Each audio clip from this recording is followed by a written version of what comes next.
Bueno, pues vamos a comenzar, si os parece. Antes de iniciar la jornada, vamos a hacer una pequeña presentación, una pequeña introducción para poner en contexto la jornada. Como bien sabéis, este tipo de jornadas las estamos enmarcando dentro de la programación de nuestra Oficina de Transformación Digital Acelera Pyme. Las oficinas Acelera Pyme son una red de oficinas que ha puesto en marcha el Ministerio de Transformación Digital y de la Función Pública. Están cofinanciadas con fondos FEDER de la Unión Europea y tienen como objetivo poner en valor las nuevas tecnologías y mostrar qué es lo que estas tecnologías pueden hacer para mejorar los procesos de negocio de pymes y profesionales. Estamos en dos convocatorias, una de ellas la oficina Acelera Pyme de Euskadi y otra la oficina Acelera Pyme para entornos rurales de Guipúzcoa, que se diferencian principalmente en que la segunda queremos acercar estas acciones que estamos llevando a cabo a municipios de menos de 20.000 personas en la provincia de Guipúzcoa. Para todo ello estamos haciendo una serie de acciones, como os comento. La primera de ellas son jornadas divulgativas en las que mostramos tecnologías, productos, servicios, pues eso, para poner en valor qué es lo que pueden hacer para mejorar los procesos de negocio de las empresas. Por otra parte, tenemos un servicio de asesoramiento y acompañamiento para ayudaros a resolver las dudas que puedan surgir durante vuestro proceso de transformación digital. Queremos también ser un agente activo dentro del programa de ayudas del Kit Digital para poner en contacto a las empresas beneficiarias y los agentes digitalizadores, que son las empresas que proveen de las soluciones tecnológicas que tenéis a vuestra disposición en el marketplace del Kit Digital. Y también estamos haciendo una serie de talleres para conocer cuál es el estado de digitalización de las pymes y las competencias digitales de las personas. La jornada de hoy, si quieren ir para atrás.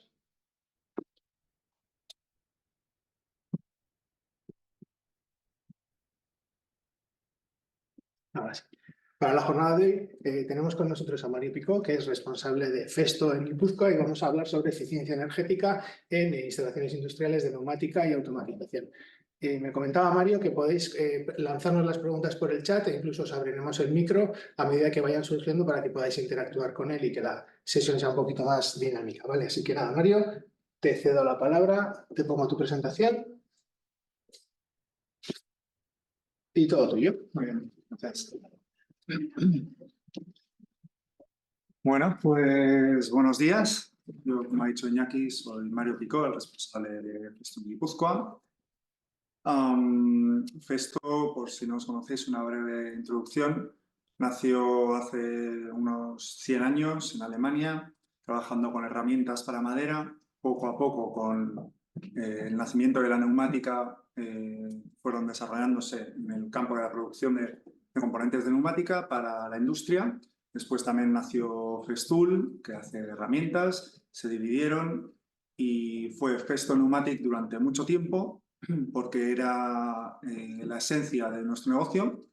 Después, con el nacimiento de los componentes de la automatización eléctrica, de los movimientos eléctricos en lugar de con aire comprimido, pues cogió tanta presencia que nos hemos pasado a llamar Festo Automation, porque ya trabajamos en automatización industrial en general, ¿de acuerdo? Hoy hablaré sobre la eficiencia energética en la industria y me centraré bastante en la neumática, que aún está muy, muy presente. Bien, primero el marco legal, el marco normativo.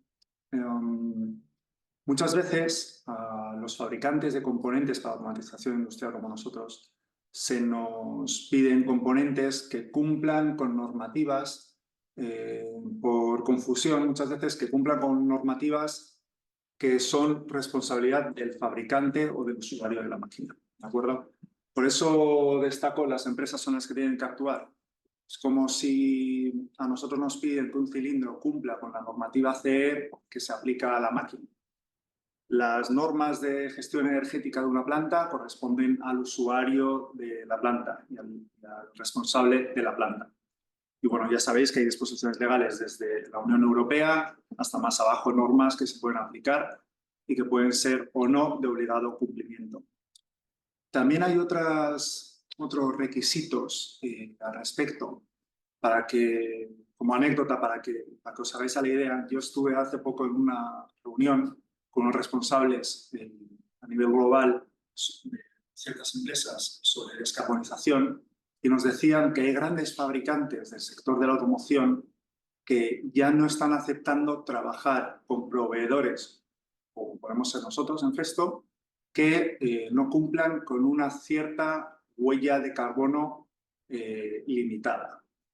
Esto supone que las empresas que no podamos fabricar con unas emisiones limitadas, nos vamos a perder un negocio de miles de millones de euros. Estoy hablando de fabricantes de automoción de primera línea, tanto proveedores tier 1 como fabricantes de coches. Por lo tanto, la huella de carbono y la eficiencia energética tienen mucha relevancia. Todo esto ya sabéis que bueno, empezó hace tiempo, pero ha cogido mucho auge cuando nos ha tocado el bolsillo, como siempre pasa, ¿no? Habitualmente. Cuando nos toca el bolsillo, pues ahí es donde actuamos. Subió el precio de la energía y por eso pues estamos aquí, probablemente. Bien. Esto es un esquema de una planta industrial. Y quiero hablar primero sobre dónde podemos encontrar ahorros, a grandes rasgos, y después entraré más en detalle. En la generación de aire comprimido es donde nos dejamos la mayoría del dinero en un sistema industrial que utilice neumática. Al final es lo que nos cuesta la electricidad, cómo convertimos con esa electricidad el aire comprimido, el aire atmosférico a aire comprimido. ¿De acuerdo? Después de comprimirlo, lo preparamos. Puede ser un sistema de acumulación y más adelante también aparecerán algunos equipos de preparación del aire, es decir, regulación del aire a la presión deseada, filtrado, en algunos casos lubricación. Un ejemplo que os puedo dar sobre un uso de la preparación del aire indebido es la lubricación del aire.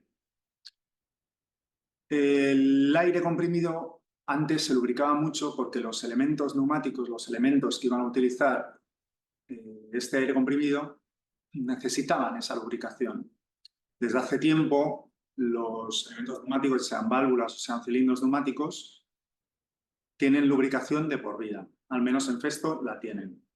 Cuando por costumbre equipos de producción o de mantenimiento añaden lubricante al aire comprimido, lo que hacen es, por un lado, dificultar el paso del aire por ese grupo de componentes de preparación del aire, por lo tanto, generando una caída de presión, por lo tanto, gastando dinero en hacer pasar el aire por ahí, en ese esfuerzo que tiene que hacer el aire.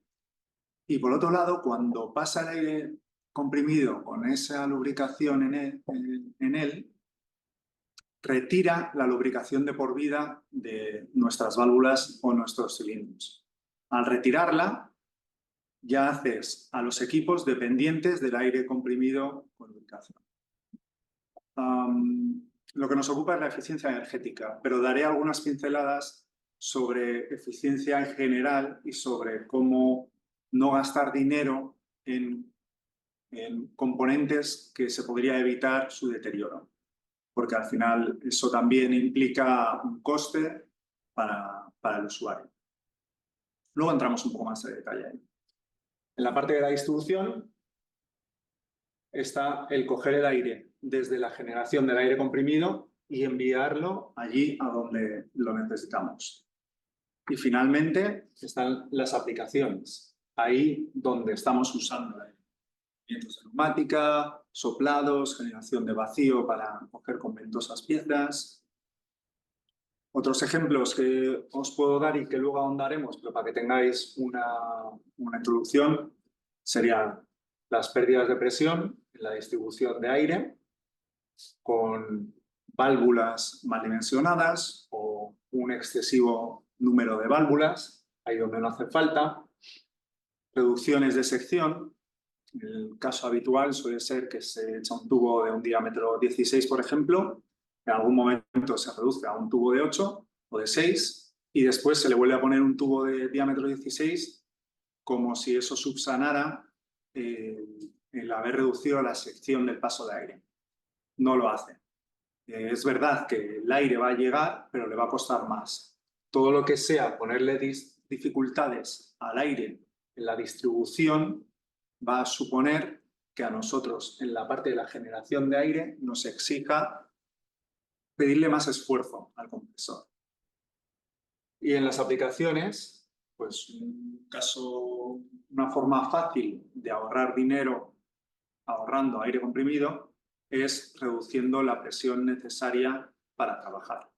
Luego os daré ejemplos. Aquí podéis ver una estimación que nosotros hacemos para dar unas pinceladas. Veréis, en Festo, uno de nuestros servicios de colaboradores nuestros, de distribuidores oficiales, por ejemplo, es el de la consultoría energética. Echar una mano a nuestros clientes o a los clientes de nuestros clientes, los usuarios finales de las máquinas, en ahorrar dinero en sus instalaciones. Y hemos observado que en muchos casos se puede ahorrar hasta un 60% de la factura de la luz en la compresión del aire comprimido. En la preparación del aire es pequeña, la mejora, se puede mejorar, pero es pequeña, un 1% de media. En la generación un 34%, mejorando el tipo de compresor u otras mejoras. La distribución del aire comprimido un 16% de media y en la aplicación un 49%. Al final es a donde tiene que llegar el aire y donde más uso se hace.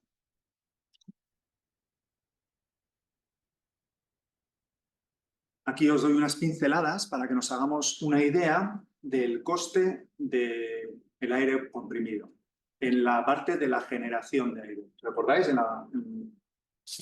Aquí, pues en esta parte. Ahí es donde nos cuesta, en el mejor de los casos, 1,5 céntimos metro cúbico de aire comprimido y en el peor de los casos nos hemos encontrado hasta 10 céntimos por metro cúbico.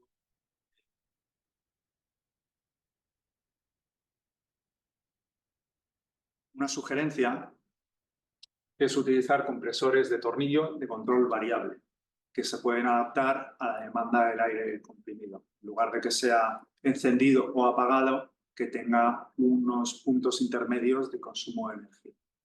De todos modos, los compresores no son nuestro campo. En Festo no fabricamos compresores de aire comprimido. Sin embargo, como trabajamos en el mismo sector, coincidimos y sabemos algo de ello. La segunda parte que os decía, en la que se puede ahorrar dinero ahorrando energía, es en la distribución. Una vez hemos comprimido el aire, lo distribuimos por la planta y aquí hay varias formas de mejorarlo. Una forma fácil de detectar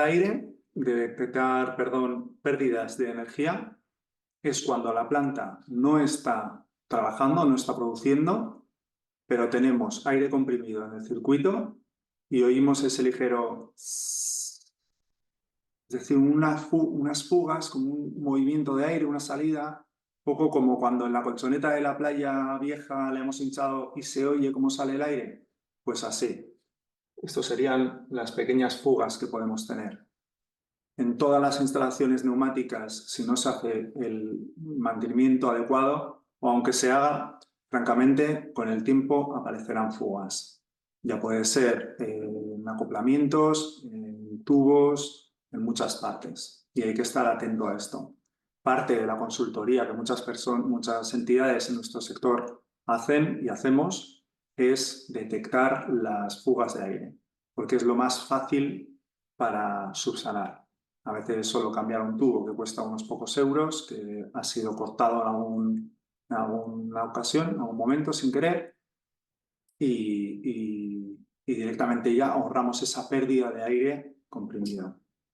Otras formas de optimizar la distribución de aire comprimido, una es utilizar tubos excesivamente largos. Si tenemos la máquina a 2 metros, echar el tubo entero de 10 metros y hacerle dar vueltas supone una pérdida de carga.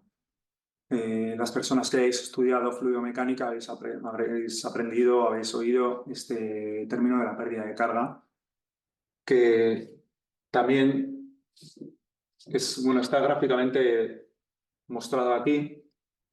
También se da cuando tenemos codos. Cuanto menos giro tengamos en los codos, menos pérdida de carga tengamos. Cuanta menor distancia tengamos, también tendremos menor pérdida de carga. La rugosidad de los conductos que llevan el aire comprimido también afecta. Aquí lo indico con material inadecuado para los tubos. Los diámetros interiores, las secciones que los reducen, también influyen. Como os decía antes, es una estrangulación del paso de aire y también supone una pérdida de carga.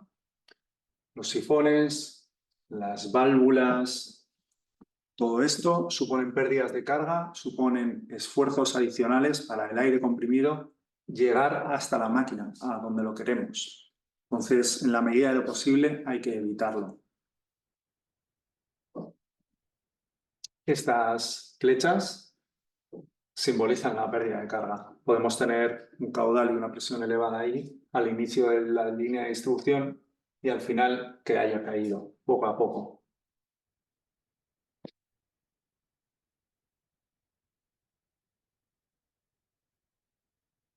Bien, seguimos hablando de la distribución del aire comprimido. Otra sugerencia es que sea una línea en anillo. Las líneas en anillo facilitan que el aire llegue a todos los puntos desde los dos lados, en lugar de que sea solo una vía. El correcto dimensionamiento, como os he dicho antes, también ayuda.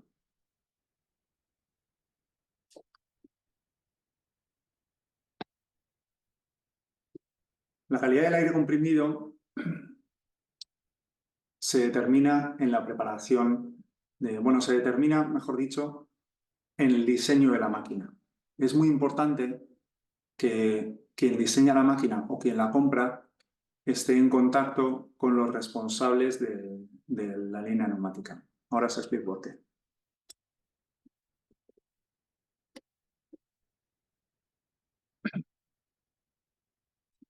Estamos entrando en la parte de la preparación de aire, ¿de acuerdo? La preparación del aire es el tratamiento del aire para que esté en condiciones adecuadas en el uso en la máquina de ese aire. Una norma ISO genera explica esta tabla que concreta las partículas sólidas, las partículas de agua, las partículas de aceite que un aire contiene. Y según la máquina que vaya a usar ese aire, necesitaremos unas características u otras. Conseguir un aire con un filtrado mayor, más fino, o con menos agua, o con más o menos, con menos aceite, supone un esfuerzo también al aire. Le supone un esfuerzo al aire pasar por filtros muy finos y cada fabricante de componentes neumáticos podemos especificar qué filtrado hace falta. En Festo, la mayoría de nuestros componentes trabajan correctamente y en la vida estimada con partículas de 40 micras. Si un equipo de producción o de mantenimiento están acostumbrados a filtrar a 1 micra, van a utilizar primero más elementos, esto supone dinero.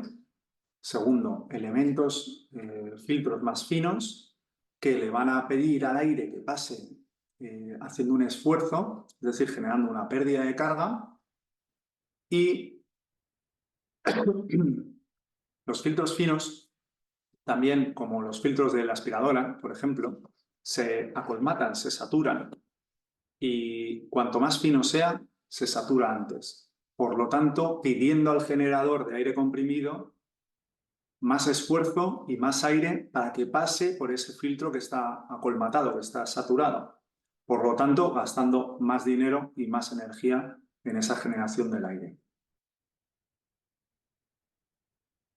Veréis varias citas, enlaces a software que ahora no veremos, pero que en la página web de Festo podéis utilizar, son de libre acceso.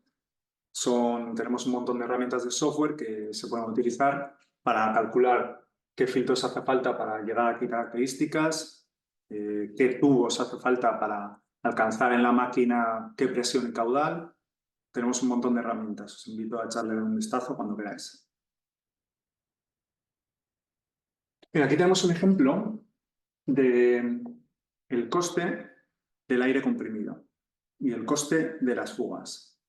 Si tenemos un caudal de 63 litros por minuto de aire a 6 bar de presión en un diámetro de fuga, el 63 es el diámetro de la fuga, acumulada, el coste de esa fuga es de 629 euros anuales.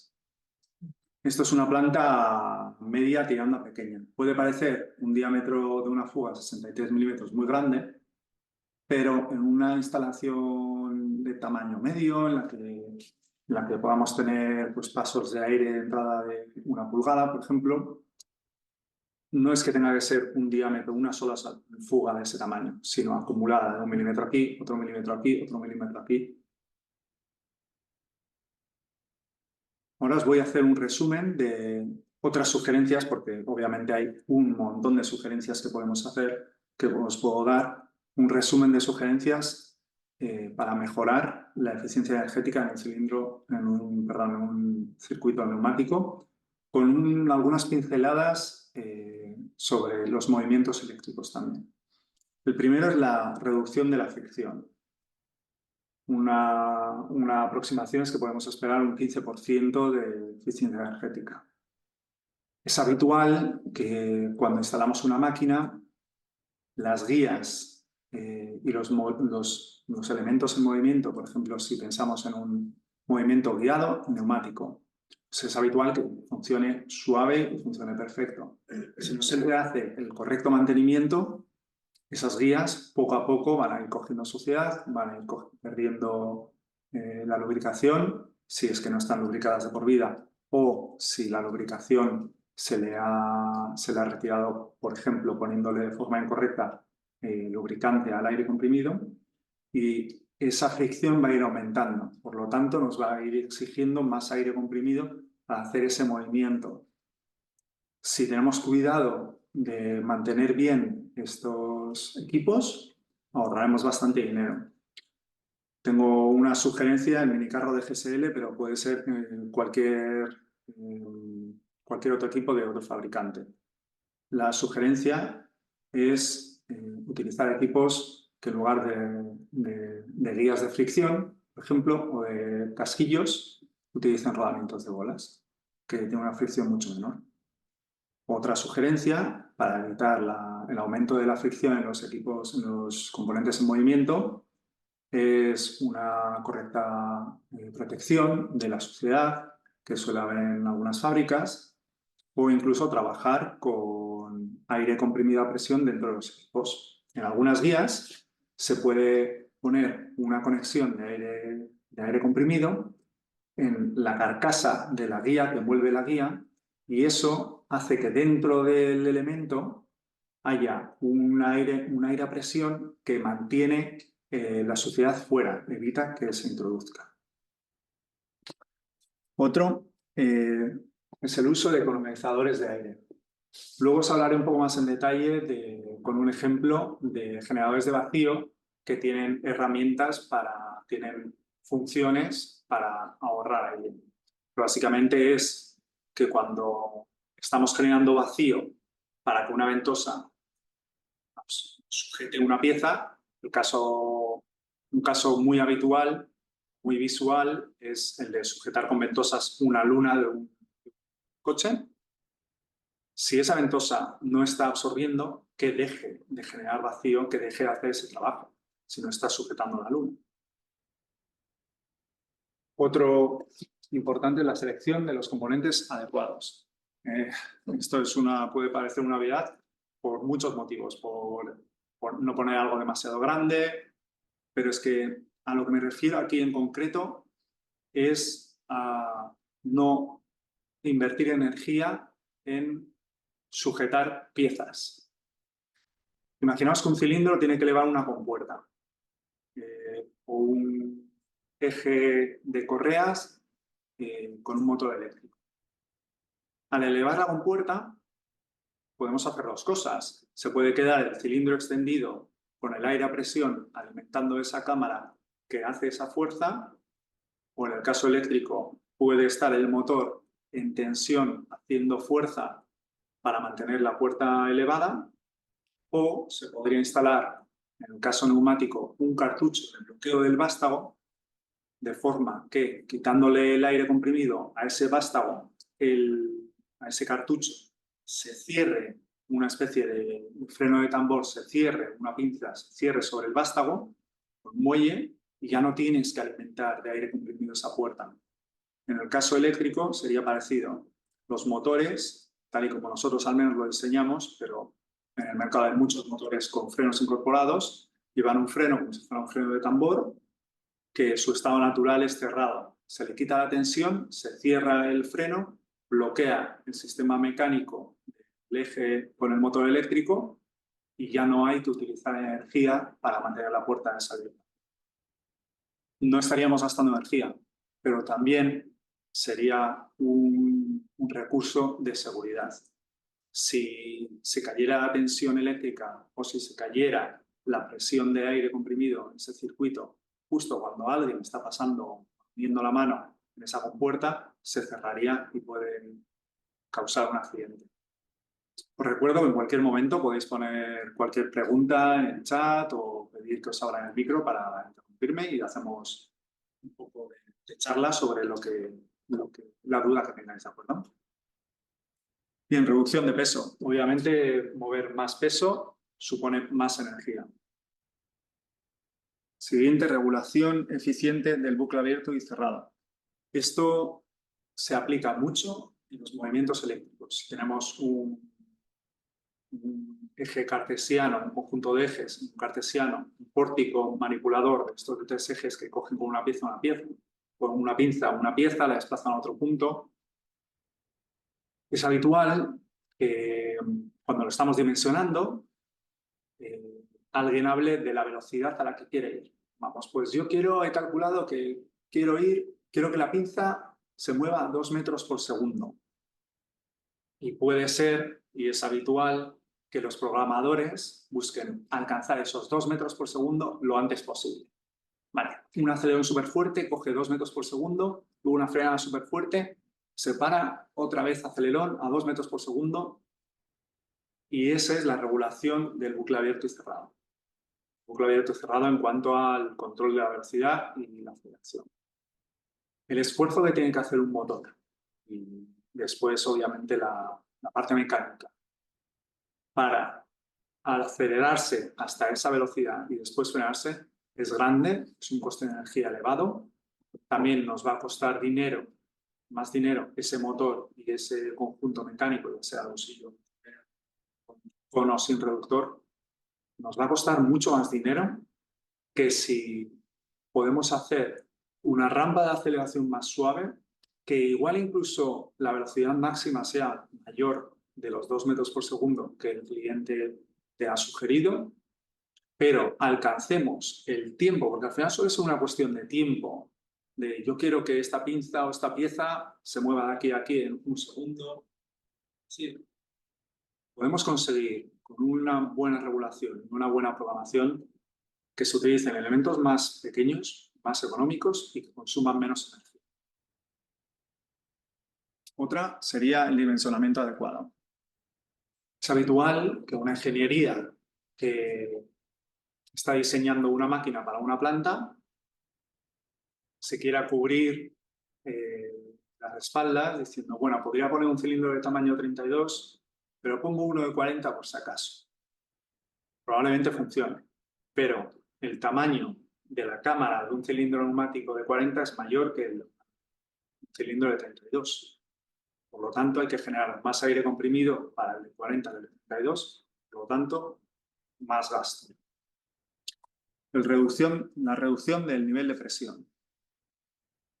Luego os daré unos ejemplos un poco más en detalle para que lo comprendáis, pero es un movimiento muy frecuente el que os he escrito antes, de tener que subir una puerta, una masa. Nos quedamos con el ejemplo de la puerta. Queremos subir una puerta y luego bajarla. El mayor esfuerzo energético será el subir la puerta.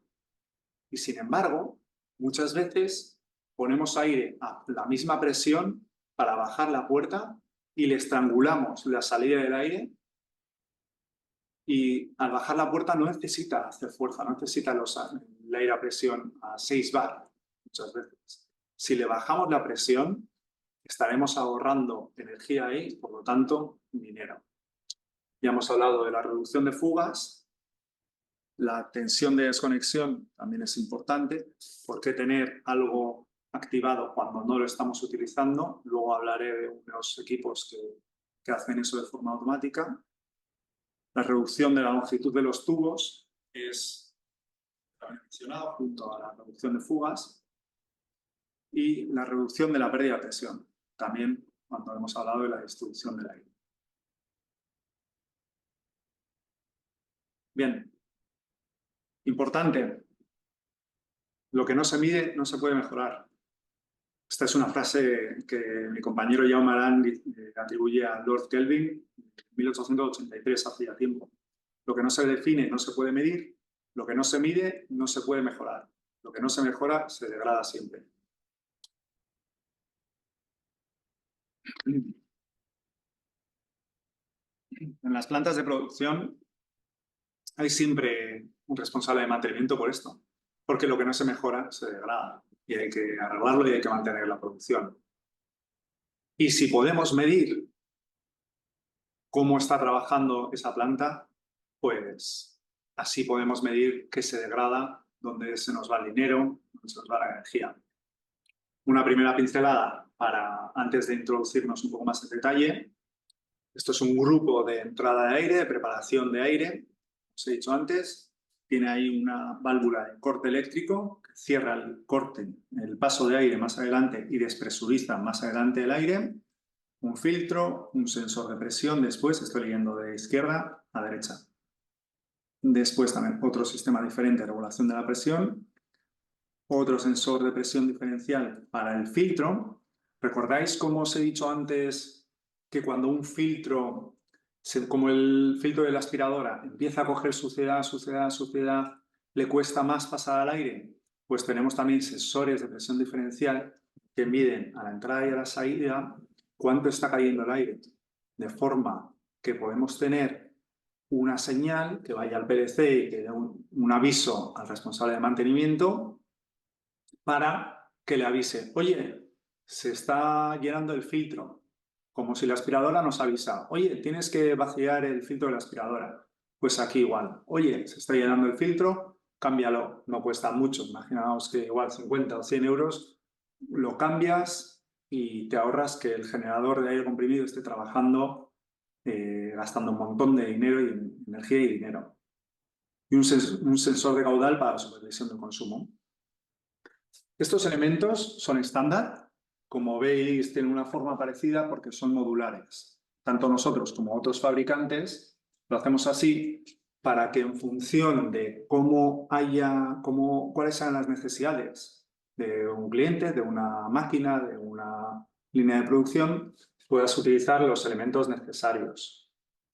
Pero también se pueden hacer soluciones a medida eligiendo unos componentes de estos por separado. Esta es una solución que tenemos nosotros. Es la familia MS-E6 y son conjuntos que tienen cierta autonomía y cierta inteligencia para solucionar pérdidas de energía.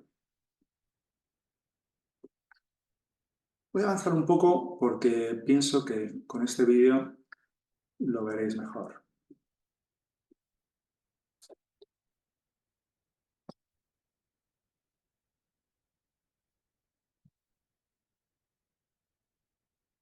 Consiste en una válvula de cierre, un nodo de bus de campo que se comunica con un PLC o con un ordenador, un sensor de caudal y una presión.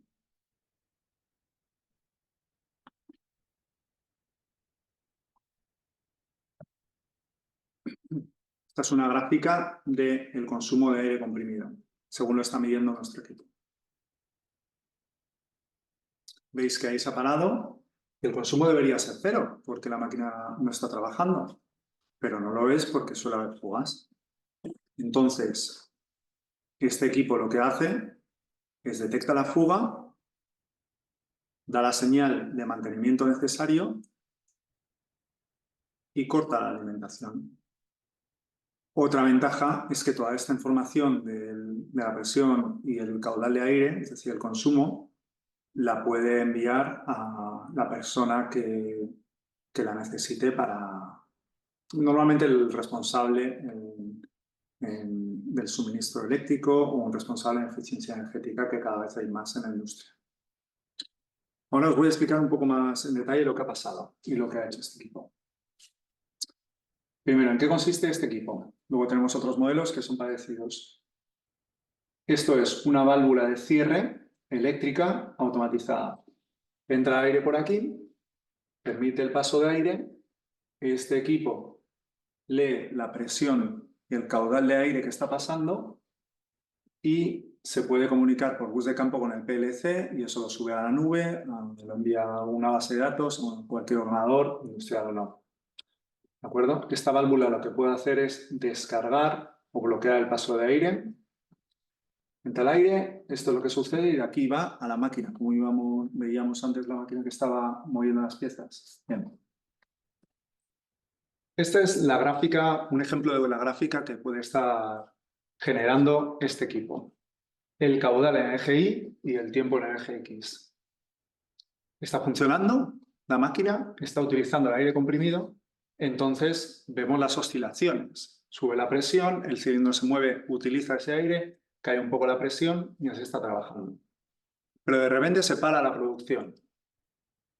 ¿Qué debería pasar? Que no haya consumo de aire, en una situación ideal. Sin embargo, está leyendo que se está utilizando aire, que está pasando un caudal de aire comprimido.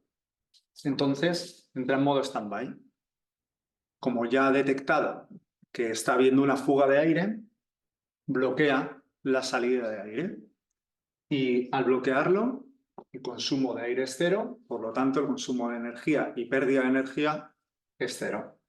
Cuando la máquina vuelve a trabajar, se recupera el flujo de aire y vuelve a trabajar con normalidad.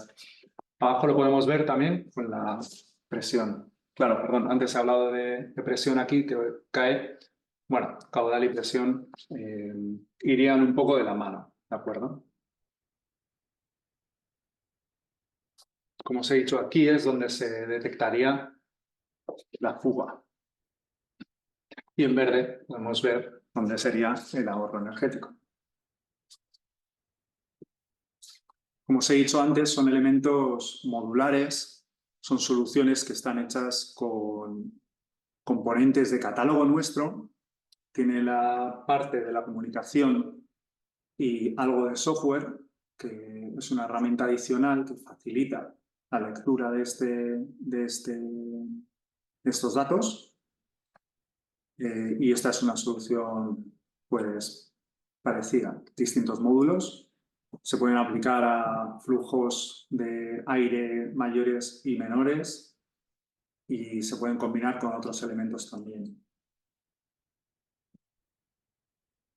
Este es un esquema de funcionamiento de cómo se podría comunicar con el PLC a través de señales digitales, o también podría ser a través de un bus de campo o con líneas, con conexiones con señales analógicas.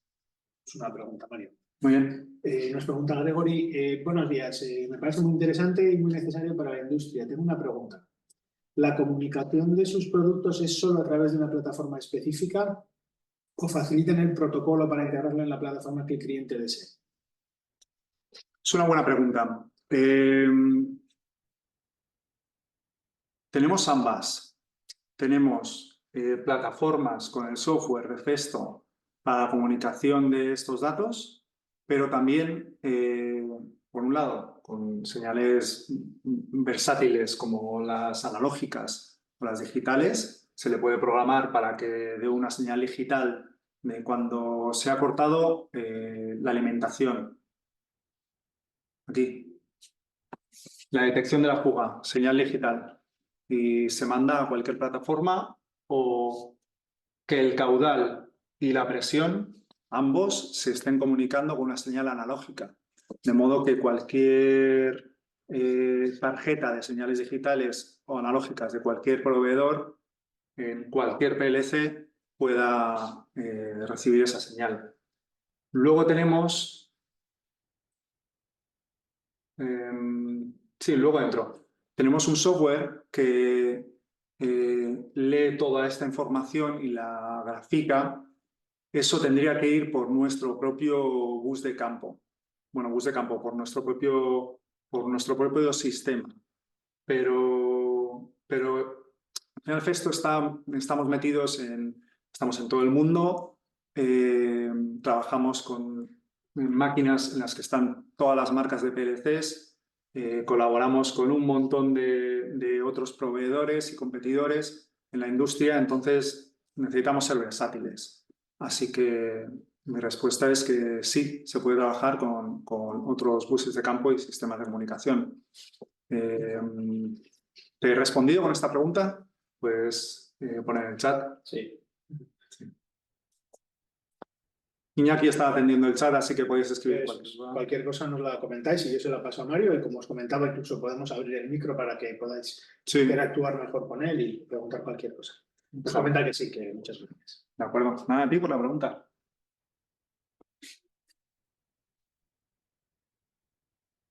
Este es otro ejemplo de cómo nosotros trabajamos en la industria. Esta es un terminal nuestro, TPX, de entradas y salidas digitales. Por Profinet, en este caso, se comunica con un PLC. Es habitual Siemens por Profinet, que es su estándar, y desde ese PLC con la nube. Bien, podría ser, aquí como he dicho antes, el bus de Festo, que se comunica con este equipo de Festo, pero podría comunicarse directamente, este es el D2M, pero el E2M trabaja con bus de campo y... sí, eso es todo. El CPX, esta parte de entradas y salidas, puede ir incorporado también a un módulo que lleva parte neumática, es la parte eléctrica, pero también la parte neumática, todo en un solo módulo. Este es el ejemplo del software que he mencionado antes. Este software se puede ver en una tablet, un iPad o similar, se puede ver en una pantalla de un ordenador industrial. Es algo que facilitamos nosotros para leer toda esta información que hemos dicho. Incluso hay una parte en la que se puede introducir el coste de la energía en una planta de producción y que te vaya diciendo el coste del consumo de aire que está teniendo la planta en ese momento.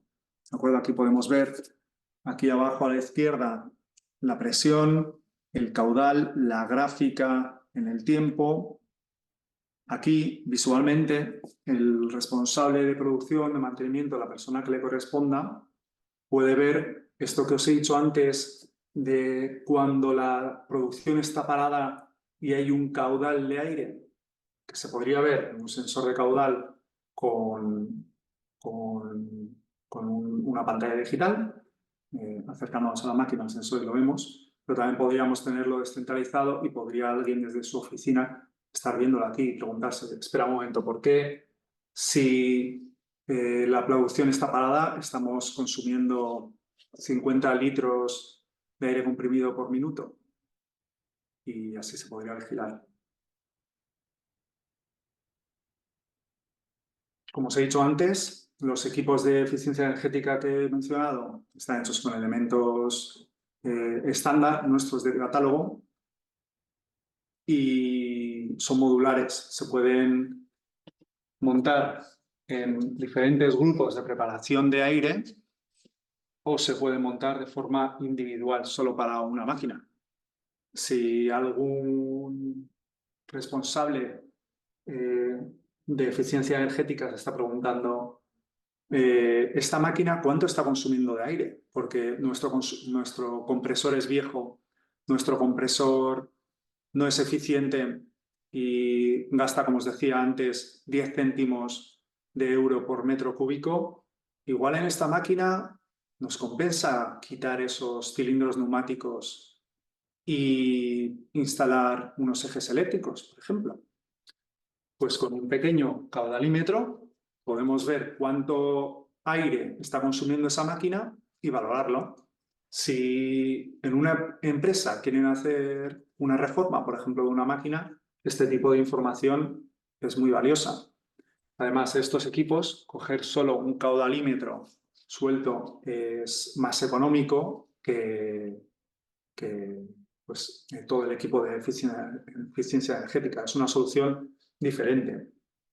Como le decía a la persona que ha puesto la pregunta, gracias por la pregunta, por cierto, estos caudalímetros también dan señales digitales, PNP, NPN y analógicas. ¿Y veis cómo os hablaba antes de la calidad de aire comprimido según la norma ISO?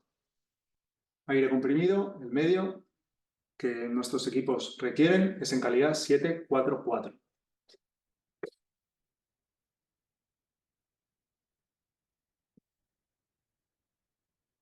Aquí hay un ejemplo del ahorro de aire si en lugar de utilizar un cilindro de tamaño 32, utilizamos un cilindro de diámetro del émbolo de 40. El ejemplo que utilizamos es desplazando una masa horizontalmente de 12 kilos, una carrera de 250 milímetros. La longitud del tubo es importante también, 1 metro, tiempo de posicionamiento de 0,6 segundos, que es lo que requiere la máquina para trabajar, y la presión de trabajo, la más habitual por aquí, por Guipúzcoa, 6 bar. A 30 ciclos por minuto, trabajando a una jornada de 8 horas al día, 220 días al año, un 34% de reducción de consumo. Imaginaos que aplicamos todo esto, o sea, este correcto dimensionamiento en toda la planta. Imaginaos por un momento que hablamos con los ingenieros que están diseñando la máquina y les ponemos en una sala de reuniones y se entienden también, que eso a veces no siempre pasa, con los responsables de la factura de la luz. Y les explican esto. ¿Pensáis vosotros que los responsables de diseño igual, en lugar de decir vamos a poner un cilindro de 40 milímetros, que la diferencia de precio no es mucha, y yo me cubro las espaldas, pondrán el de 32 milímetros? Yo pienso que ayudará.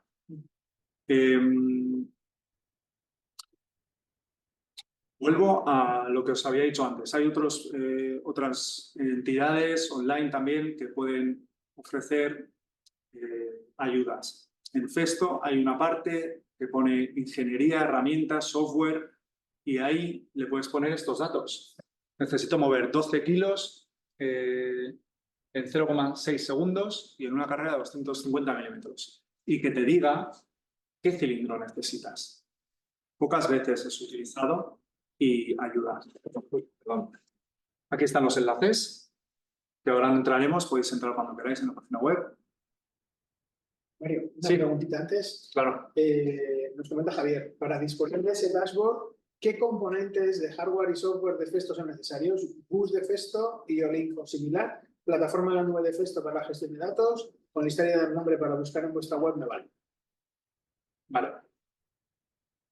Gracias, Javier, por la pregunta.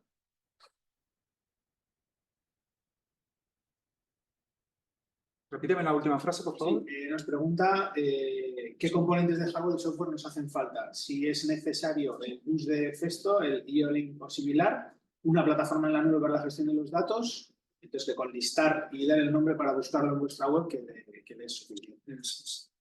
Te recomiendo, Javier, busca MS6E2M. Ahí tienes toda la información. No hace falta trabajar con un sistema vuestro de gestión de datos en la nube. Esto es lo que ofrecemos desde Festo. Sí que haría falta, depende un poco de la instalación. Sí que haría falta el equipo de 2M que viene con el software que lee estos datos, que entiendo que es por lo que me estás preguntando, ¿verdad? Esta plataforma.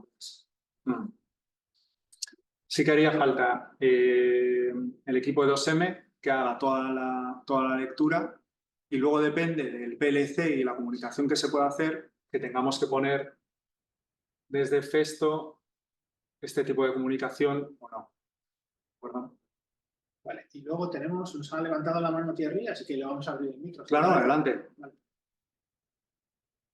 Vale, te hemos abierto el micro en principio, Thierry, tendrás que activarlo tú y nos puedes plantear la pregunta. Ah, nada, es un error, nos dice. Vale, pues nada, continuamos. De acuerdo, no pasa nada. No te preocupes. Bueno, gracias Javier por tu pregunta. Lamento no poder darte una respuesta más concreta, pero como ves, forma parte de un sistema. Entonces, dependiendo del PLC y lo que haya más adelante, te podría decir si es necesario o no. Si estamos partiendo de una máquina desde cero, te puedo decir que se pueden utilizar de aquí hacia arriba elementos de otros fabricantes o podemos desde Festo suministrarlo todo hasta la pantalla, simplemente. Hasta la pantalla y el PLC. A ver, si más adelante tienes otra pregunta, adelante, ¿de acuerdo?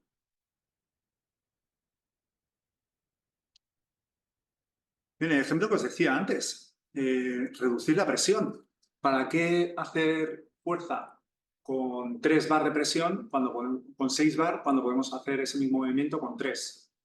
Pero, cuidado, aquí está poco recomendable, pero no es que reducir la presión sea poco recomendable, sino que es poco recomendable poner el regulador de presión después de la válvula.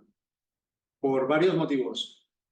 Los reguladores de presión están preparados para trabajar con un flujo de aire más o menos regular. Si trabajamos así, el aire va a ser interrumpido, se va a alimentar, luego va a salir. Se va a alimentar, se va a salir. No es grave, se puede, va a funcionar, pero el regulador de presión se va a deteriorar con más velocidad de la que nos gustaría. Hay otras formas de hacerlo que le van a alargar la vida. Se va a desajustar también con más facilidad. El manómetro va a empezar a marcar diferentes presiones por las sacudidas que esté dando la válvula de alimentar 6 bar, 0, luego vuelve el aire, alimentar 6 bar, 0, luego vuelve el aire, con mucha frecuencia. Y luego también que la regulación de la presión no es nada fácil si está oscilando todo el rato de ida y vuelta. ¿De acuerdo? Muchas veces se me va el pensamiento de la eficiencia energética, de la parte de energía, a no romper los materiales. Pero pienso que también influye, es que es así, también influye en la huella de carbono, influye en la factura de la empresa, en los costes. Aunque es posible que al responsable de eficiencia energética eso no le importa mucho. Bueno, nos comentaba Javier que busca el componente de la web, que ve que tiene la electrónica integrada, que el PLC y la red física no es problema, pero si Festo ya posee la plataforma de gestión de datos puede ser de mucho interés. Investigo en la web y si necesito más me pongo en contacto con vosotros. Gracias por la respuesta. Y nos pregunta Thierry, ¿el uso de los módulos de eficiencia energética que acabamos de ver podría permitir también ver la presión que llega a cada punto de la instalación y ajustar en consecuencia la consigna de trabajo de los compresores para evitar generar aire comprimido a una presión superior a la justa necesaria? Gracias, Javier, por tu respuesta. Si tienes más dudas, puedes contactar con Iñaki y te pone en contacto conmigo. O si no, al final de la presentación tendrás mi correo electrónico, te puedes poner en contacto conmigo directamente y lo vemos más en detalle y si te puedo echar una mano, pues encantado. Thierry, perdona, repíteme la pregunta. Te la repito, sí. El uso de los módulos de eficiencia energética que acabamos de ver podría permitir también ver la presión que llega a cada punto de la instalación y ajustar en consecuencia la consigna de trabajo de los compresores para evitar generar aire comprimido a una presión superior a la justa necesaria. Sí. La respuesta es sí y me parece idóneo. A ver si puedo volver un poco más. A ver. Vale, aquí. Vale, vamos por partes. El equipo de eficiencia energética sí puede hacer cosas de estas y darte la información para luego ajustar la presión de los compresores. Pero aparte de ajustar el trabajo del compresor, como nosotros no somos fabricantes de compresores, yo no te puedo decir cómo se hará. Pero sí te puedo proponer dos cosas. Una, la más obvia, un proveedor de compresores que te responda más concreto a esto, cómo se puede desde un PLC regular el trabajo de un compresor. Esa parte está un poco fuera de mi campo, pero después, que algo que sí que está en mi campo, es la preparación del aire comprimido. ¿De acuerdo? El compresor está preparado para, o muchos están preparados para cuando se alcanza, pongamos, 7 bar de presión, deja de trabajar. Voy a volver aquí a una parte en la que podemos verlo muy bien. Los compresores comprimen el aire, lo acumulan para que después en el uso tenga un buen buffer, una buena reserva de aire comprimido, y cuando los compresores han detectado que han llenado a 7 bar este acumulador de aire comprimido, dejan de trabajar. Bien, después del aire comprimido, del acumulador, va la preparación del aire. ¿Recordáis los módulos estos? La preparación del aire sí que está en mi campo, está hecho con varios elementos diferentes. Uno de ellos es el de la regulación del aire. Se corta si hace falta, se filtra el aire y después se regula a la presión que queramos. Bien. Los reguladores de presión sí pueden poner el aire que va aguas abajo, digamos, a la línea, a la presión que quieras. Por lo tanto, sí que puedes desde un módulo de eficiencia energética, no sé si lo veréis, pero estos son pequeños módulos, o sea, pequeños dibujos de módulos de preparación de aire. Aquí puede ir estos módulos de eficiencia energética. Estos elementos sí pueden dar una señal de que la presión aquí es suficiente. Entonces, a la salida del acumulador de aire se le puede regular la presión y que diga, voy a inventarme un ejemplo. Están trabajando a 6 bar. Vamos a bajar la presión de toda la planta a 5 bar. Porque hemos visto que trabaja bien, ¿de acuerdo? Aquí se baja la presión desde el PLC en lugar de 6 bar, es decir, en lugar de que permita pasar el aire a 6 bar, a 5 bar, y el aire comprimido, comprimido por los generadores que está acumulado a 7 bar se consumirá más poco a poco. Los generadores, bien, se paran de comprimir aire cuando ha alcanzado 7 bar y normalmente suelen tener una ventana. Y cuando imaginaos que llega a 5 bar y medio, se vuelven a activar para que suba hasta 7 bar otra vez. Si el aire lo hemos regulado para que baje la planta a 5 bar en lugar de a 6, el consumo de ese aire del acumulador será más poco a poco y los generadores de aire, los compresores, tardarán bastante más en encenderse. Por lo tanto, se encenderán menos veces al día, gastaremos menos energía. Esta es una forma que se utiliza, que yo la he visto utilizar.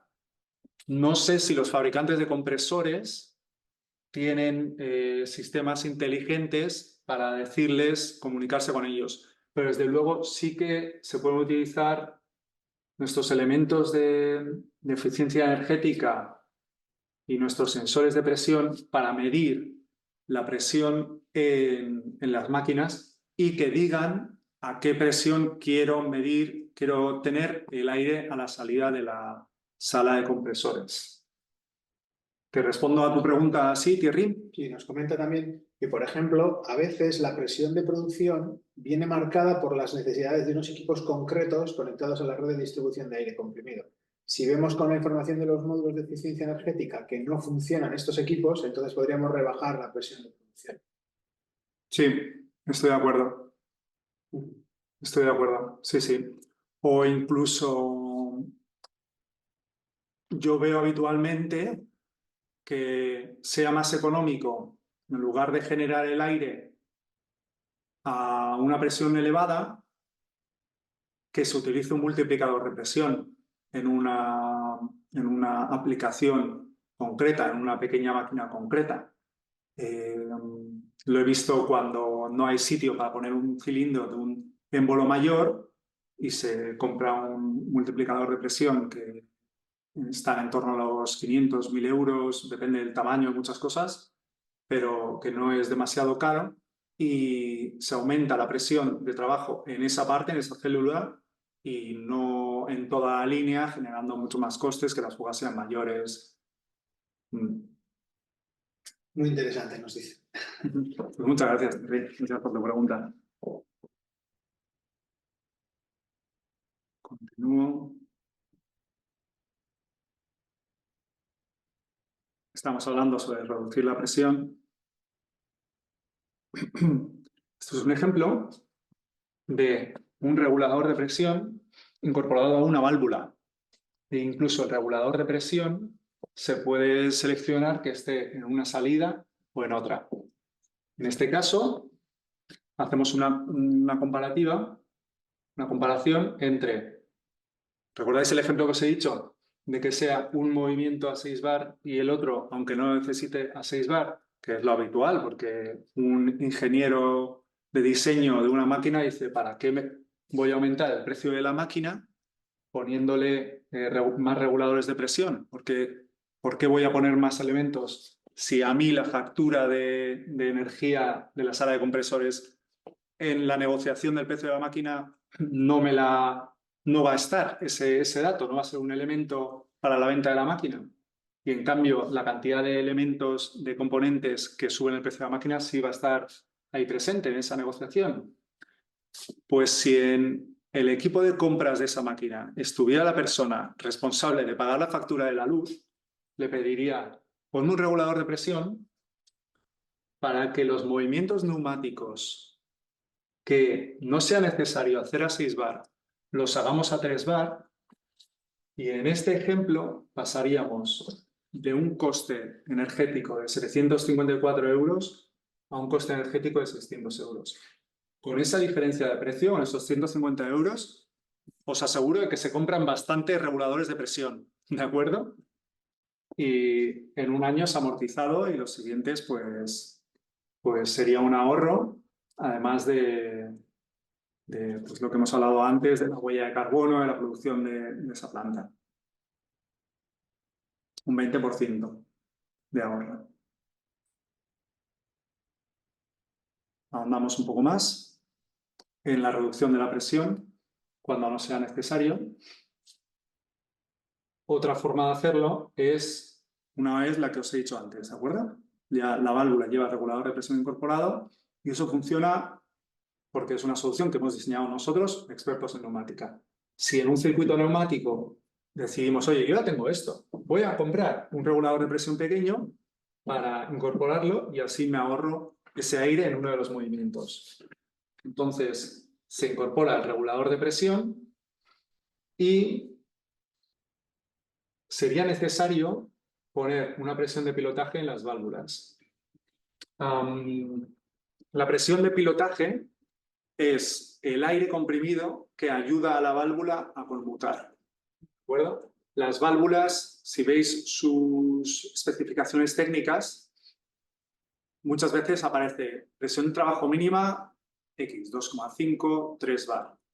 Esto es porque dentro de la válvula la activación muchas veces no se hace con la tensión eléctrica. La tensión eléctrica permite un pequeño paso de aire y eso conmuta la válvula de un estado a otro. Esa pequeña presión de aire necesita ser cierta presión para que trabaje y si regulamos la presión demasiado baja, no conmutará. Eso se soluciona cuando la válvula tiene una presión de pilotaje externa, se le pone la presión de línea, aproximadamente 4 bar, dice, por ejemplo, y ya le podemos alimentar con la presión de trabajo una cámara para que trabaje, como hemos dicho antes, Una cámara 3 bar y la otra 6. ¿Verdad? Otra parte importante, un consumo muy grande del aire comprimido. A ver que no se me pase ahora. Los vacíos. Los trabajos con vacíos son muy útiles, son muy habituales. Os he mencionado antes el ejemplo tan visual de cuando un fabricante de coches coge con unas ventosas una luna, pero el asunto es que esto consume bastante aire. Estos son dos ejemplos de Venturis sencillos. Para quien no los conozca, se alimenta con aire a presión, escapa el aire a presión y en esa parte, como decía Bernoulli con su ecuación, donde el aire pasa a alta velocidad, hay una caída de presión y por lo tanto podemos aprovecharla para hacer una succión. Eso se conecta a una ventosa y generamos una presión relativa negativa. Si esto lo dejamos funcionando siempre, si esta válvula está siempre abierta, estaremos expulsando aire y perdiendo energía constantemente. Estas son gráficas de la presión de alimentación del generador de vacío respecto a la presión relativa que conseguimos. -1 sería 0 bar de presión absoluta, menos 0,9 es una presión habitual aproximadamente en la que se consigue, se trabaja porque hace ya suficiente fuerza.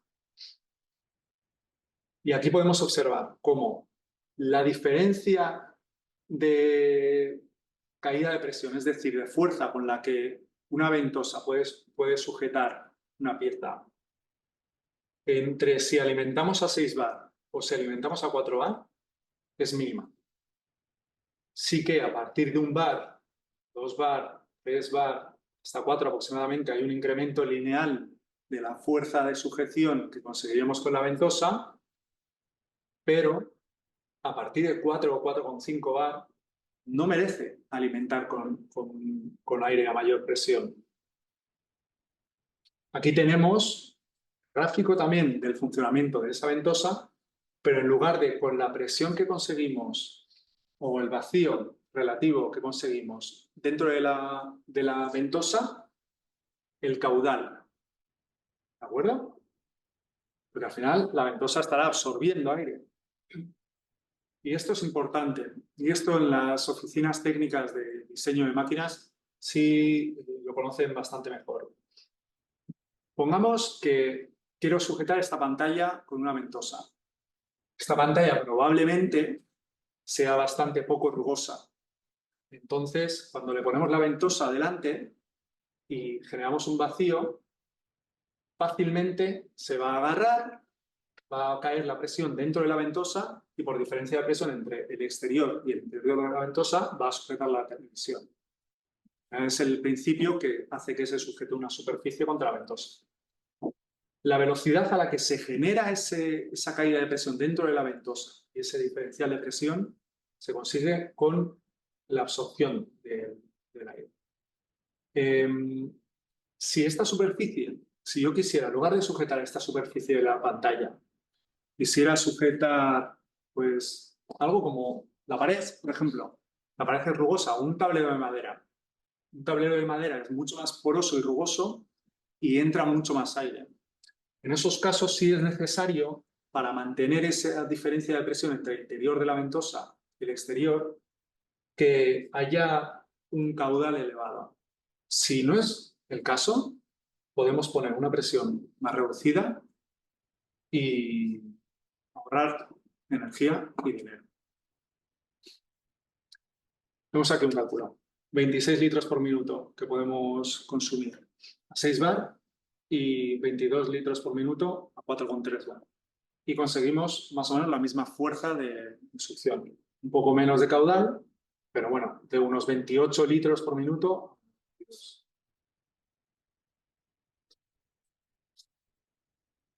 Como os decía antes, también hay aplicaciones de tecnología. Esto es un generador de vacío sofisticado, con más inteligencia. Tiene diferentes cosas. La primera que voy a citar es que tiene un filtro. Este filtro es lavable, se puede cambiar si hace falta, pero es lavable. Eso es muy útil porque no hace falta cambiar la pieza y cuando se satura no hace falta esperar a que llegue. Cuando algo está absorbiendo, especialmente en las líneas de producción, aire, toda esa suciedad va al interior del equipo pudiendo estropearlo. Pero tiene, como veis, una pequeña pantalla y unos botones y una conexión métrica 12 con 5 pines, creo que es. Lo que hace este equipo es controlar con unas válvulas internas el flujo de aire, de forma que cuando es necesario, se parece un poco, ahora que lo estoy escribiendo, al sistema de eficiencia energética que os he descrito antes, pero en lugar de con la salida de aire, con la succión de aire. Cuando estamos trabajando, necesitamos una generación de vacío, pero cuando no estamos trabajando, no. Con el Venturi, que hemos dicho antes, aquí no hay ninguna válvula. Tendríamos que hacerlo desde aquí. Este equipo, en cambio, ya lo tiene todo incorporado. Es útil esto, por ejemplo, en garras de robots. A una garra de robot le llevas un tubo con aire comprimido y de aquí ya sale el tubo con presión negativa a la ventosa. ¿Recordáis que os he hablado antes de la longitud de los tubos como algo crítico para el consumo de aire? Pues tanto para la presión positiva, para el aire comprimido, como para el vacío, para la presión negativa relativa. ¿De acuerdo? Si generamos el vacío lejos, imaginaos que esto tiene que ir luego a una garra a un robot. Si le ponemos, me invento, si le ponemos un tubo de 30 centímetros entre la ventosa y el generador de vacío, o un tubo de 3 metros, porque decimos, bueno, esto genera el aire aquí y luego la ventosa en el robot, igual aquí tenemos una presión de menos 0,85 bar, pero en la garra del robot vamos a tener una caída de presión y va a caer la presión hasta menos 0,6, menos 0,5. Y ahí muchas veces nos ponemos a pedirle más caudal de aquí y a pedirle más presión. Y con esta gráfica queda muy claro. A partir de 4,5 bar no vamos a conseguir mayor fuerza de succión de la ventosa. Entonces, si le enviamos una señal eléctrica a este equipo, a la garra del robot, en el ejemplo que he estado describiendo, y un tubo de aire comprimido, después el vacío lo tendrá cerca y lo podrá hacer desde cerca. Esto lo digo porque el vacío es mucho más sensible a las caídas de presión que el aire a presión. Pues comenta Javier, Sí. a ver si podemos decir los modelos comerciales de los reguladores de presión y los... Sí, de reguladores de presión, bueno, no creo que nos sale. El tamaño de media pulgada es M de Madrid, S de Sevilla, -6, L de Lérida, R de Roma. En tamaño de un poco más pequeño. Media pulgada, has dicho, ¿no? Si lo estoy copiando. Ah, perfecto, sí. MS6-LR. Vale, esos son de media pulgada. Sí. Con filtro sería, en lugar de -LR, -LFR. S6 LFR. Eso es. Lérida, Francia, Roma. Aquí sale OBEM. Este es el equipo que tenemos más sofisticado de generación de vacío, OVEM.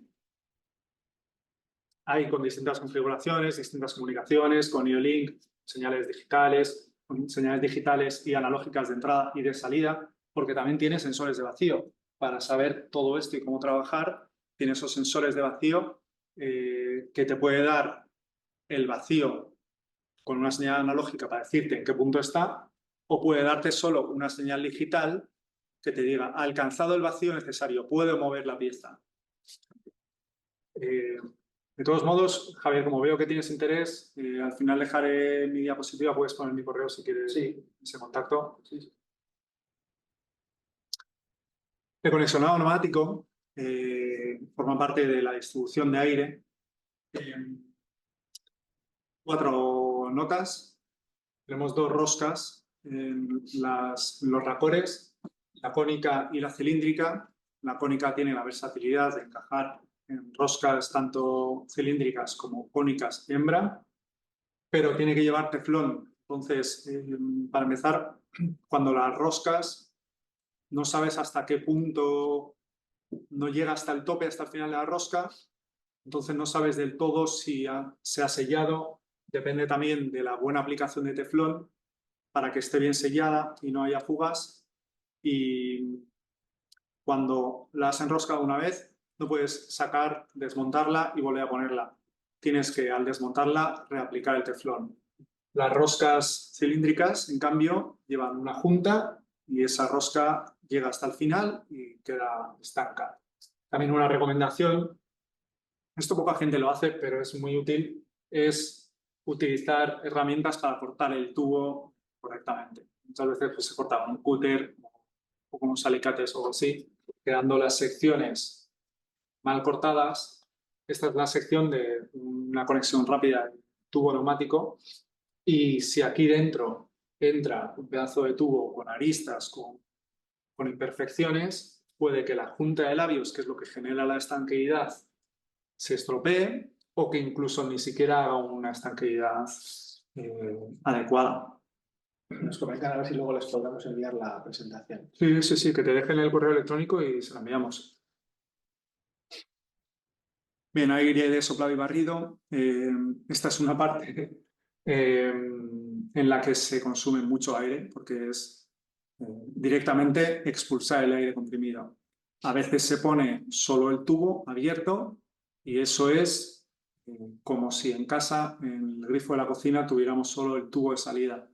Y quizá hayáis observado que se habla mucho de economizadores de agua o tanto para incorporárselo a los grifos de las cocinas o de los baños en casa o ya incorporado a eso, y lo que hacen es que aunque la sección, el diámetro máximo de salida de agua sea el mismo, no es agua continua, sino que está un poco interrumpida y esa parte en la que se interrumpe es agua que te ahorras. El caudal de agua que sale en casa sería menor, en el aire comprimido es lo mismo. Con las boquillas lo que se hace es dirigir el aire específicamente a donde lo queremos. Es una recomendación. También el soplado bajo demanda. Un ejemplo es la válvula de pulsos. Bueno, no es tanto soplado bajo demanda, sino soplado eficiente. Un ejemplo. Si tenemos una válvula, un soplado, con un segundo encendido y medio segundo apagado, podemos ahorrar un 33% respecto a que esté todo el rato soplando constantemente. Depende de la aplicación, no siempre se puede utilizar esto, pero en otras aplicaciones, si trabaja a 2 hercios, te ahorras un 50% del aire. La frecuencia puede ser aún mayor para trabajar. El soplado se utiliza mucho en limpiezas. Y en limpiezas, pues lo que os decía antes, igual el diseñador dice, vale, pues pongo una válvula que se abra, pasa el aire, limpia y ya está, me ahorro el asunto. Si el interlocutor del comprador de esa máquina también está interesado en la eficiencia energética, le dirá, hey, por favor, ponnos algo para bajar el consumo de aire en esa parte. Puede ser un soplado pulsante, con un pulso de aire ya se limpia muchas veces. Puede ser un pulso más largo si es necesario, pero no es necesario muchas veces que esté continuamente soplando y tampoco que no lleve boquilla. Finalmente, os menciono algo que también está en el sector, lo tenemos nosotros y lo tienen otros proveedores, que son los cursos de eficiencia energética. En Festo tenemos la parte de industria y la parte de consultoría y formación, porque, bueno, como os decía, Festo lleva más de 100 años en activo y ahora mismo somos, pues, ¿cuántas personas somos? Pero unos 20.000, 20 y algo mil personas en todo el mundo, que también hemos recibido formación de Festo y hemos recibido solicitudes de nuestros clientes de formación, igual que ahora yo estoy dando esta charla, pues a veces Hay clientes que dicen, oye, podrías dar esta charla, podríamos profundizar, podríamos hacer tal y cual. Entonces se creó la división de consultoría y formación y tenemos un par de cursos en eficiencia energética específico en neumática y en hidráulica y eléctricas y específico solo en neumática, entre otros, además de la consultoría, que no entra parte de la venta de productos, sino solo esa formación que nosotros dentro del Festo recibimos, pues también que se puede impartir a clientes, ¿de acuerdo? Y bueno, con esto finaliza mi presentación. Aquí tenéis mi correo electrónico, mario.pico@festo.com, por si queréis poneros en contacto conmigo. También se lo puedes poner ahí. Yo lo he puesto en el chat y luego nos han puesto Thierry y Javier, nos han puesto el suyo también para que les enviemos la Magnífico. Bueno, ya lo tenemos a la hora de inscribiros, ya tenemos vuestro email y bueno, las personas que quieran que compartamos los datos ya nos lo han indicado también, así que lo haremos. De acuerdo. Si queréis hacer algún comentario, alguna pregunta, adelante. Si queréis podemos aprovechar y abriros el micro o lo que vosotros... Sí, tenemos unos minutos. Sí, tenemos unos minutos.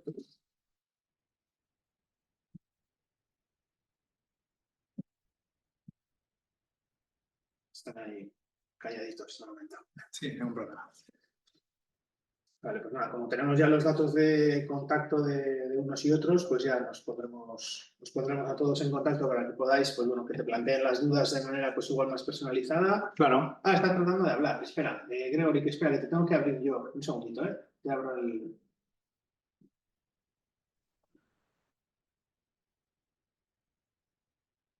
Vale, Gregory, tienes que abrir el micro y ya puedes hablar.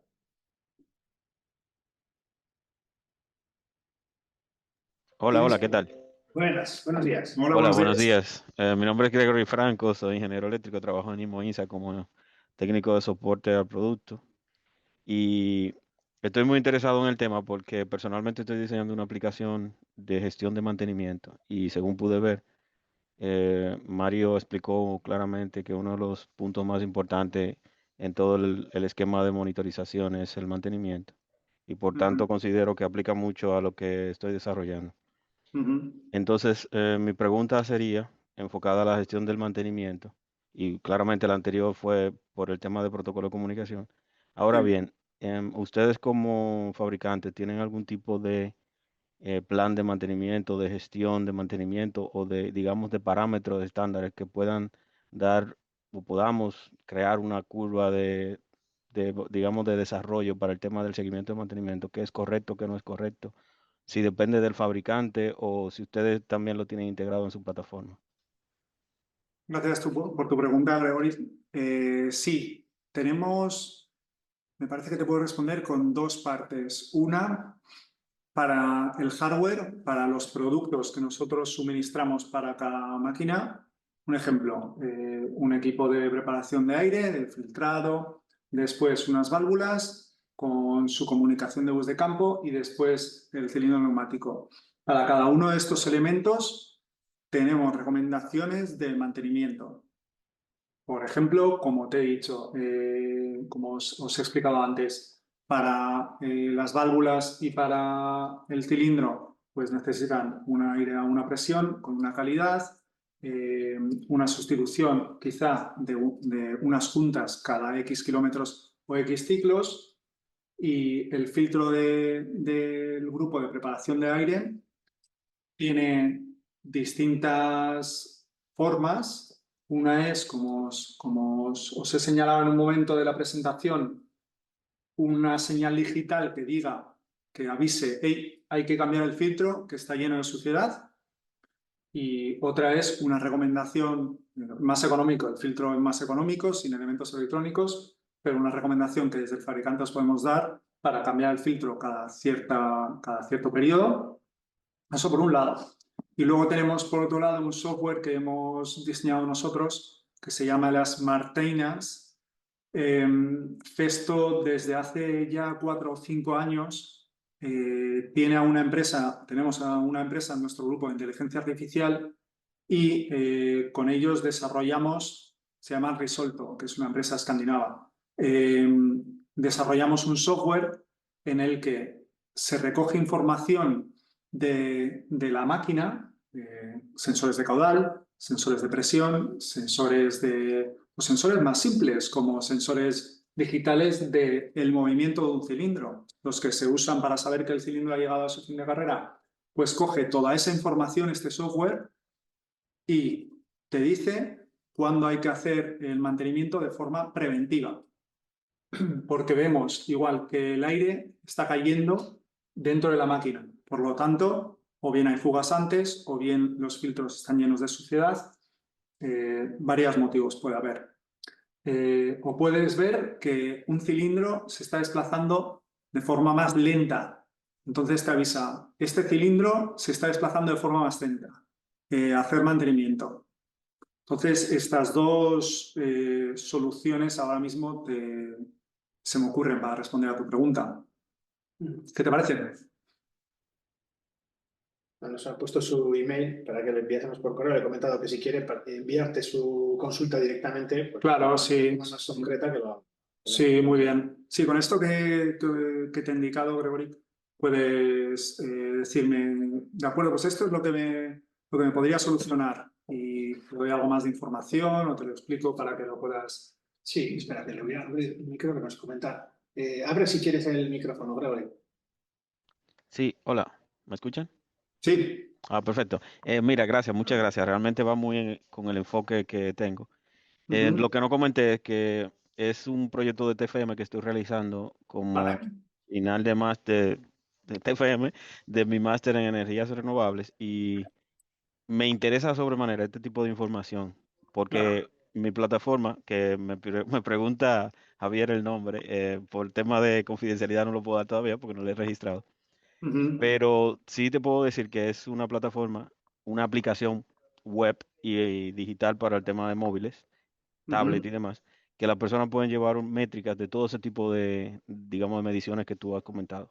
Y Exacto. me interesa sobremanera tener tu contacto, poder conversar un poco más sobre los productos y las funcionalidades, para ver cómo puedo, a través de ese protocolo Modbus y demás, tener comunicación con la plataforma.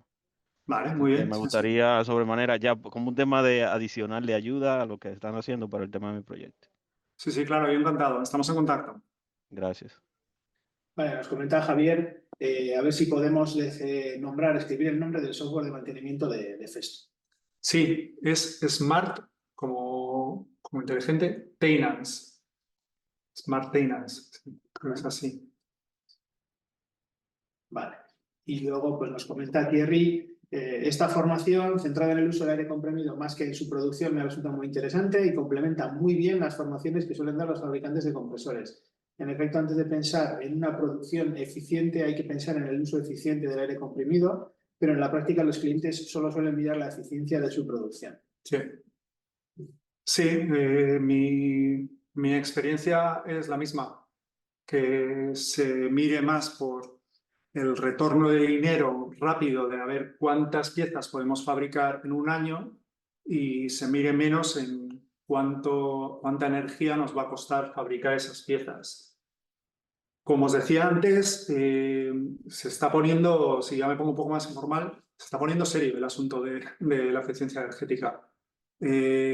Hay miles de millones de negocio en la automatización industrial en juego, y los fabricantes que no nos tomemos en serio, o no se tomen, mejor dicho, tener una baja huella de carbono, se van a quedar fuera de ese negocio.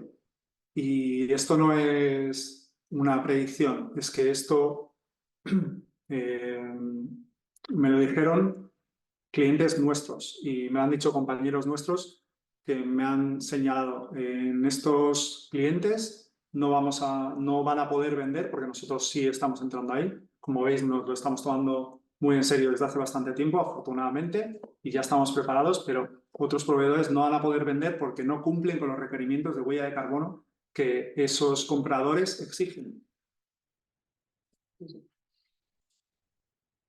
Vale, pues nada, estamos clavaditos en el tiempo, un minutito por encima, así que como ya tenemos todos los datos de contacto de unos y de otros, pues si os parece cerramos la Claro, sesión. perfecto. Mario, muchísimas gracias por el tiempo que nos has dedicado, muchísimas gracias a todas las personas que habéis participado y muchas gracias también por la interacción. Sí. A veces nos suele costar y se agradece muchísimo. Por parte del ponente seguro que es muy agradecer que haya preguntas. Desde luego. Así que nada, pues nos vemos en la siguiente. Es que ricasco, Gusti, hoy. Hasta la próxima. Gracias a todos.